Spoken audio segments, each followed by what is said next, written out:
भी हमने देखी थी, तौसा शरीफ में भी हमने ये सारा भुगता है देखा है, इसलिए वहां भी हमने यही किया था, लिस्टें तैयार की थी, हर मुस्तहक के घर तक पैसे और राशन पहुंचाया था। तो अब भी हम यही कर रहे हैं। अल्हम्दुलिल्लाह कल हमने 50 बेवगान और यतीमों के घरों तक पैसे पहुंचाए, क्योंकि राशन काफी लोगों ने कहा हमारे पास पहुंच रहा है, कहीं ना कहीं से कुछ ना कुछ आ रहा है, खाना कुछ ना कुछ आ रहा है। हम खाना दे रहे थे मुसलसल, अब खाना एक जगह दे रहे हैं, बाकी हम ये काम कर रहे हैं कि मुसलसल इनकी निगहदाश्त कर रहे हैं। जो बेवगान है, यतीम है, खसूसन हमारी उन पर नजर है, क्योंकि मेरा अपना इलाका है, सीतपुर मेरा आबाई इलाका है, अलीपुर जहाँ हमारे इदारे हैं, तो एक एक का तकरीबन पता है कि कौन मुस्तहक है, क्या सूरत हाल है। इनको पैसे इसलिए दे रहे हैं ताकि ये करीबी शहर पहुंच सकते हैं। आप किसी ना किसी तरीके से, ये कोई भी जरूरत की चीज है, दवाई है, बच्चे की कोई जरूरत की चीज है, बड़े की कोई जरूरत की चीज है।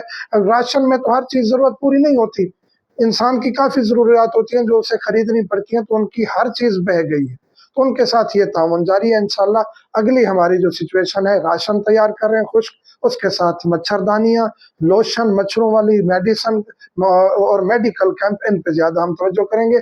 और इससे अगला जो मरहला है वो ये है कि अभी तक काफी मोमिनीन की दरखास्त आ चुकी है कि हमारे नलके खत्म हो गए, हमारे बोर पानी खराब हो गए, सैलाब की वजह से नल के अब पानी साफ नहीं दे रहे, पीने के पानी नहीं रहे हमारे। तो उनके साथ अब आगे जो कीचड़ खुश्क होगी हफ्ते 10 दिन तक, फिर उनके नलकों का काम इंशाल्लाह हम शुरू करेंगे। जज़ाकुमुल्लाह खैर। बहुत